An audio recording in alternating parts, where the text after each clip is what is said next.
Bapak Ibu semua yang saya muliakan, tujuan kita maulid Nabi apa?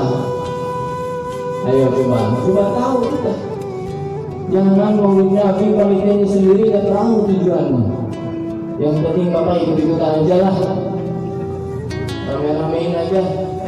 Ada lagi yang penting daripada nganggur kita maulid Nabi. Waduh, apa tujuan maulid Nabi? Bapak-bapak, tujuan maulid Nabi agar kita mengetahui tentang akhlak Rasulullah Sallallahu Alaihi Wasallam. Maka di dalam maulid akan diriwayatkan, akan disampaikan, akan diceritakan tentang akhlak-akhlak Rasulullah. Di dalam maulid akan disampaikan tentang sunnah-sunnah Rasulullah. Yang pertama, akhlak Rasul. Sebelum saya sampaikan, Bapak Ibu tahu nggak akhlak Rasul? Contohnya aja ya.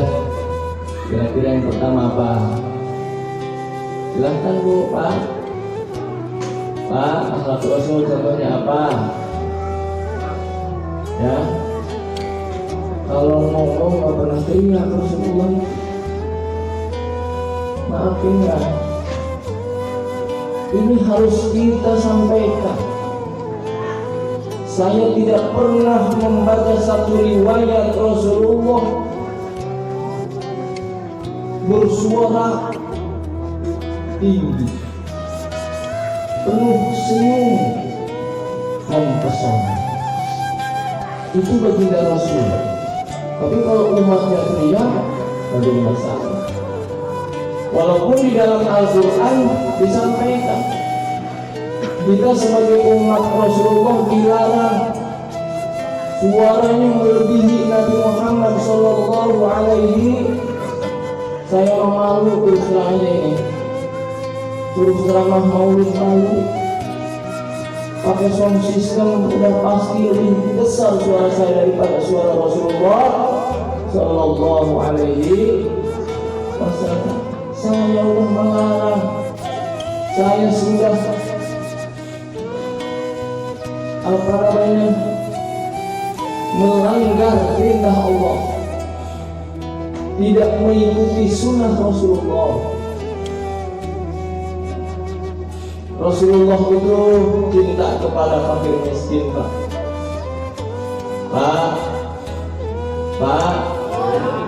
Waduh, udah ngantuk ya. Rasulullah itu cinta sama fakir.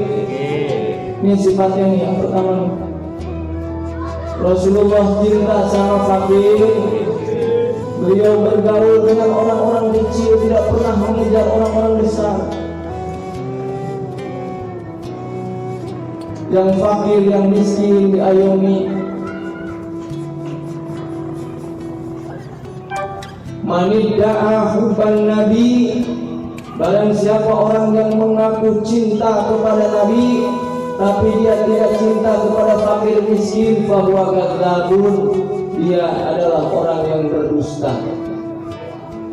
Orang sekarang bergaulnya pengen yang orang besar terus, betul? Kalau sudah kenal pejabat kayaknya seakan-akan paling hebat. Kiai, ustaz kalau sudah kenal pejabat gayanya lebih keren dari pejabat itu sendiri. Nabi tidak mengajarkan itu. Nabi mengajarkan cinta kepada fakir dan miskin. Nabi mengajarkan cinta kepada yatim piatu. Itu sifat Nabi. Yang kedua, sifat Nabi sayang kepada yang lebih kecil, hormat kepada yang lebih tua. Dalam konteks zaman sekarang ini sudah hampir hilang, betul Pak? Yang tua sayang sama yang muda, yang muda hormat kepada yang tua. Itu adalah akhlak Rasulullah. Ini sudah hampir habis. hampir tidak enak. Satu hari ajaran ini disampaikan kepada para sahabatnya. Dalam satu kisah, Sayyidina Ali mau sholat subuh dari rumahnya ke Masjid Nabawi. Tiba-tiba dengan jalan yang kencang mengejar jamaah sholat subuh, ada seorang kakek-kakek di depannya. Sudah reyon jalannya sudah. Kira-kira 500 meter lagi ke masjid. Sayyidina Ali tidak bisa, tidak mau dan tidak tega melewati orang tua tadi. Beliau berjalan di belakangnya. Begitu datang ke pintu masjid, orang tua ini tidak masuk masjid tapi lolos. Kemudian Sayyidina Ali ngomong. Setelah ditanya, ternyata orang tua itu Yahudi, bukan orang Islam. Apakah Sayyidina Ali menyesal? Kirain buahnya orang ini, orang Islam mau sholat subuh. Tidak pernah menyesal. Karena kata Rasulullah, yang muda harus hormat kepada yang tua. Ini dipegang teguh oleh Sayyidina Ali. Kemudian setelah masuk masjid, Sayyidina Ali takbiratul ihram dan menemukan Rasulullah bersama jamaah saat itu sedang rukuk. Setelah Sayyidina Ali rukuk, kemudian baru Rasulullah tidak melanjutkan sampai sholat subuh itu selesai. Begitu salam, matahari hampir saja terbit. Para sahabat bertanya kepada Rasulullah, wahai Rasulullah, tadi kita ruku itu lama sekali, hampir setengah jam. Apa yang terjadi? Apa yang terjadi ini? Kok ruku lama sampai setengah jam? Lalu Rasulullah bertanya kepada malaikat Jibril, dan kata Rasulullah dikasih tahu oleh Jibril, waktu Rasulullah mau bangun dari rukunya, ditahan oleh Jibril punduknya, ditahan agar supaya Rasulullah tidak bangun. Kenapa Jibril?